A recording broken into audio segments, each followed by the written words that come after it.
జై శ్రీరామ్. నమస్కారం అండి. 2025 సంవత్సరం మార్చ్ 29వ తేదీ షష్టగ్రహ కూటమి ఏర్పడబోతున్నది. ఈ షష్టగ్రహ కూటమి వల్ల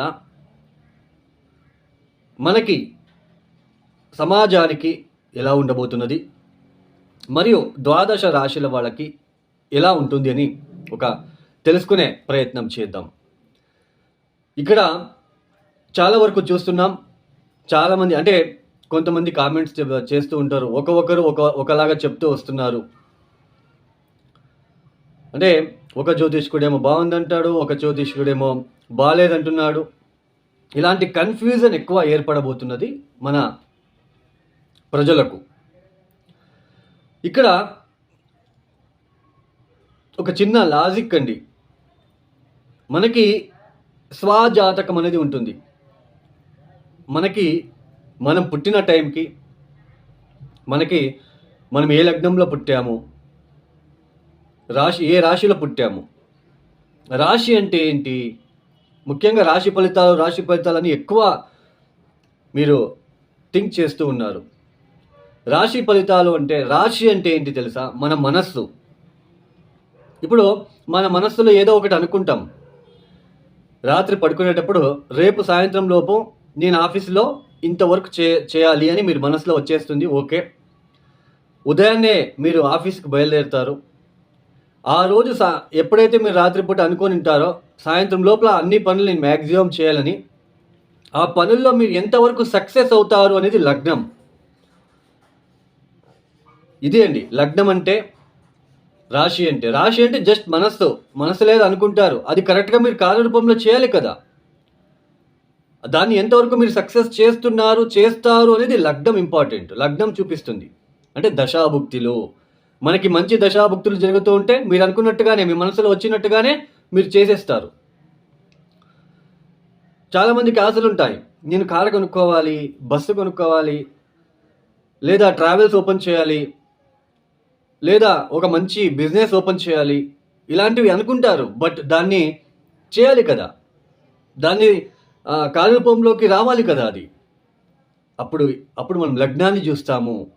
అంటే ఆ లగ్నం నుంచి ఏ గ్రహాలు ఎక్కడెక్కడ ఉన్నాయి, ఏ దశాభుక్తి జరుగుతూ ఉంది, సో ఆ దశాభుక్తి వీళ్ళకి యోగిస్తుందా, సో ఆ దశాభుక్తి వచ్చినప్పుడు ఏ పరిహారాలు చేసుకోవాలి. Simple remedies, thousands of simple remedies ఉన్నాయి. కానీ ఇప్పుడున్న ప్రజలకు ఎలా ఉంటుందంటే, ఆ థౌజండ్స్ ఆఫ్ సింపుల్ రెమెడీస్, ఇప్పుడు సింపుల్ రెమెడీస్ అంటే ఏంటి? ఒక చిన్న ఎగ్జాంపుల్ చెప్తాను. కుజుడు ఇబ్బంది పెడుతూ ఉన్నప్పుడు ఈ సాంసారిక విషయంలో ఇబ్బందులు ఉంటాయి. కుజుడే మెయిన్ మాంగళ్యకారకుడు. మనకి భార్యాభర్తల మధ్య సరైన పొంతన లేకుండా ఇబ్బందులు చాలా అనుభవిస్తూ ఉంటాము. మెయిన్ కుజుడు. ఇలా కుజుడుతో ఇబ్బంది పెడుతున్నప్పుడు ఒక 11 మంగళవారాలు కందిపప్పుతో చేసిన బొబ్బట్లని సుబ్రహ్మణ్య స్వామి ఆలయానికి వెళ్ళి నమస్కారం చేసి, మీ మనసులో ఉన్న చిన్న కోరికలను, అదేదైతే మీరు ఇబ్బందులు పడుతున్నారో చెప్పుకొని, కుజగ్రహ దోష నివారణ వల్ల మొక్కుకొని, మీరు ఆ కందిపప్పుతో చేసిన బొబ్బట్లని నలుగురికి తినిపించండి, పెట్టండి వాళ్ళు తినడానికి. లేదా ఆవులకి తినిపించండి, ఎద్దులకి తినిపించండి. రోడ్ సైడ్ ఉంటున్న ఎంతో ఎద్దులు, ఆవులు రోడ్ సైడ్ సిటీలో అవి పేపర్లు అవి తినుకుంటూ వెళ్తూ ఉంటాయి. సో అలాంటి ఆవులకి, ఎద్దులకి తినిపించండి. ఆ గ్రహ నెగిటివ్ ఇంపాక్ట్ ఖచ్చితంగా తగ్గుతుంది. ఒక చిన్న ఎగ్జాంపుల్ చెప్పారు, థౌజండ్స్ ఆఫ్ రెమెడీస్ ఉన్నాయి. సో అలాంటి థౌజండ్స్ ఆఫ్ రెమెడీస్ కాకుండా ఇప్పుడున్న ప్రజలకు ఎలా అంటే, ఒక చిన్న హోమం చేయించగానే మనకు ఆ నెగిటివ్ ఇంపాక్ట్ తగ్గాలి, ఇలాంటి ఆలోచనలు ఎక్కువగా ఉంటాయండి. అలా జరగదు కదా. మీరే ఆలోచించండి. మనకి ఆ గ్రహ నెగిటివ్ ఇంపాక్ట్ తగ్గాలంటే కొన్నిసార్లు రిపీటెడ్గా మనం చేసుకుంటూ వెళ్ళాలి. కొన్ని పరిహారాలని మనమే కదా అనుభవిస్తున్నది. ఆ ఒక నెగిటివ్ ఇంపాక్ట్ని మనం చేసుకోవాలి. సో ఇలా థౌజండ్స్ ఆఫ్ సింపుల్ రెమెడీస్ ఉన్నాయి. అంటే జన్మరాశి వేరు, మనకి లగ్నం వేరు. లగ్నం అంటే టోటల్ బాడీ, ఆ బాడీలో వచ్చే మనస్సే మనకి రాశి. సో ఇలా మనకి జన్మలగ్నానికి, జన్మరాశికి చాలా డిఫరెన్సెస్ అనేది ఉన్నాయి. ఇప్పుడు ఈ ఒక షష్టగ్రహ కూటమి ఏర్పడబోతున్నది 2025 మార్చి మాసంలో 29వ తేదీ. అంటే సూర్య, శని, బుధ, శుక్ర, రాహు, చంద్రులు, ఈ షష్టగ్రహ కూటమి 6 గ్రహాలు కాలపురుష చక్రం నుంచి అంటే మేషరాశి నుంచి వ్యయస్థానంలో ఏర్పడబోతున్నది. 6వ స్థానంలో కేతు గ్రహం. కొద్దిగా స్కిన్ రిలేటెడ్ ఇష్యూస్ ఎక్కువ రావడానికి అవకాశాలు ఎక్కువగా ఉంటాయి. తర్వాత కాలపురుష చక్రం నుంచి అంటే మేషరాశి నుంచి ఎన్నో స్థానంలో 6 గ్రహాలు కలుస్తున్నారు? 12వ స్థానంలో.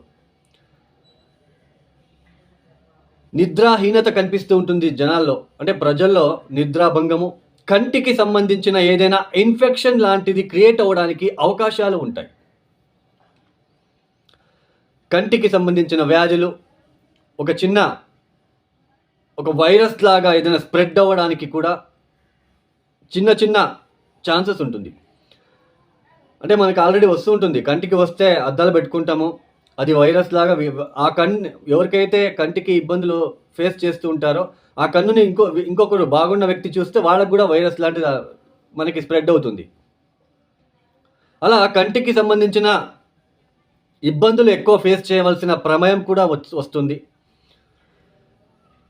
కొంచెం జల ప్రళయాలు అంటే ఇక్కడ అవ్వడానికి అవకాశాలు ఎక్కువగా ఉంటాయి. ఎందుకంటే జలతత్వ రాశిలో 6 గ్రహాలు మనకి కలుస్తున్నారు. చంద్రుడు కూడా అక్కడే ఉంటున్నాడు. తర్వాత పైగా కుజుడు మనకి కుజస్తంభనం కూడా జరుగుతున్నది ఆ సమయంలో కర్కాటక రాశిలో సంచారము. సో కొంచెం సామాజిక వర్గంలో కొంచెం ఏదైనా ఇబ్బందులు ఎక్కువ అయ్యే సూచనలు కొద్దిగా మార్చ్, ఏప్రిల్, మే, జూన్, జూలై, ఆగస్టు వరకు మనకి కనిపిస్తుందనే తెలుసుకోవచ్చు. అంటే ఏదో పెద్దగా అయిపోతుంది అని కాదండి, ఏదో చిన్నవి ఏదైనా ఇబ్బందులు వచ్చే సూచనలు సామాజిక వర్గంలో కనిపిస్తూ ఉంటుందనే ఇక్కడ మనం తెలుసుకోవచ్చు. అందులోన సూర్య, శని, రాహు ఒకే ఇంట్లో కలుస్తున్నారండి. కొంచెం ఇబ్బందులు ఎక్కువగా ఉంటాయి. కొద్ది రోజులు ఈ మార్చ్, ఏప్రిల్ మాసంలో కొంచెం ఇబ్బందులు ఎక్కువ ఉండడానికి అవకాశాలు ఉంటాయి. ఈ ఒక షష్టగ్రహ కూటమి వల్ల మనకి 12 రాశుల వాళ్ళకి ఎలాంటి ఫలితాలు రాబోతున్నాయని మనం కొద్దిగా తెలుసుకుంటూ వెళ్తామండి. ముందుగా మేషరాశి. ఈ మేషరాశి వాళ్ళకి ఈ షష్టగ్రహ కూటమి వలన ఎలాంటి ఫలితాలు రాబోతున్నాయని తెలుసుకుందాం. ఇక్కడ ముఖ్యంగా మేషరాశి నుంచి 12వ స్థానంలో అంటే వ్యయస్థానంలో మనకి 6 గ్రహాలు కలుస్తున్నారు. తర్వాత మీ రాశ్యాధిపతి కూడా ఇక్కడ వక్రించి ఉంటున్నాడు ఈ సమయంలో. తర్వాత 6వ స్థానంలో కేతు. సో తర్వాత ద్వితీయ స్థానంలో మనకి గురువు ఉంటున్నాడు. అయితే కొంచెం ఇక్కడ మేషరాశి వాళ్ళకి 12వ స్థానంలో 6 గ్రహాలు వచ్చేసాయంటే మనకి ఏదో అయిపోతుంది అనే ఫీలింగ్ రాకుండా ఉండడానికి మాత్రమే ప్రయత్నం చేయండి. సామాన్యంగా 12వ స్థానంలో ఎక్కువ గ్రహాలు ఉన్నప్పుడు మెంటలీ ప్రెజర్ ఎక్కువ అవుతుంది, నిద్రాభంగం, కొంచెం స్కిన్ రిలేటెడ్ ఇష్యూస్ లాంటివి ఫేస్ చేయడానికి అవకాశాలు ఉంటాయి, చుట్టూ భయం లాంటిది ఉంటుంది. అయితే ఈ సమయంలో ఈ మేషరాశి వాళ్ళకి గురుబలం ఉంటుంది కదా. సో ఈ గురుబలం అనేది మే వరకు ఉంటుంది కాబట్టి కొంచెం మనకి సేవ్ అవుతుంది అని అర్థం. అంటే 12వ స్థానంలో మనకి ఉన్నాయి 6 గ్రహాలు కలుస్తున్నారు.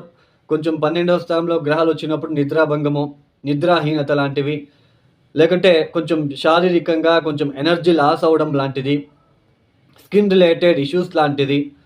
తర్వాత ఈ నైట్ పూట ఈ పొలాల్లో పనిచేసే వాళ్ళు కొంచెం జాగ్రత్తగా ఉండాలి. ఈ కీటాలు అని అంటాం, స్నేక్స్ లాంటివి, వాటి నుంచి కొద్దిగా ఇబ్బందులు వచ్చే సూచనలు మనకి ఇక్కడ కనిపిస్తూ ఉంటుంది. అయితే ద్వితీయ స్థానంలో గురువు ఉంటున్నాడు కాబట్టి కొంతవరకు మనకి ఆ ఒక ఇబ్బందులు తట్టుకునే ఆ శక్తిని కూడా ఇస్తాడు గురువు గారు అని అర్థం.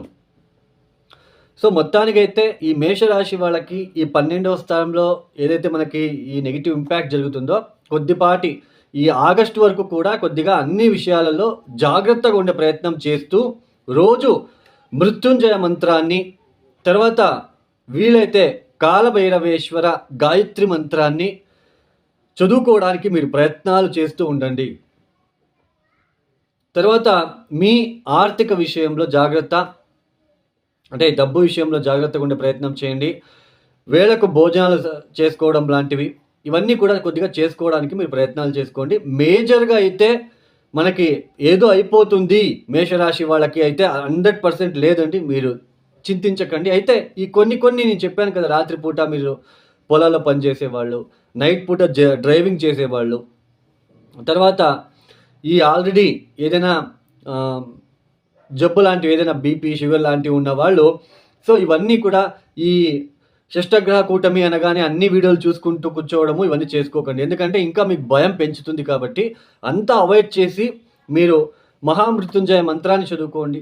చక్కగా ఓం నమ శివాయ శివ పంచాక్షరి మంత్రం రోజు ప్రదోష కాలంలో చదువుకుంటూ ఉండండి. సో ఇంత తప్ప నైట్ పూట జర్నీ అవాయిడ్ చేయండి. సో మీకు కొద్దిగా బాగుంటుంది, ఇబ్బందులు ఏం లేదు.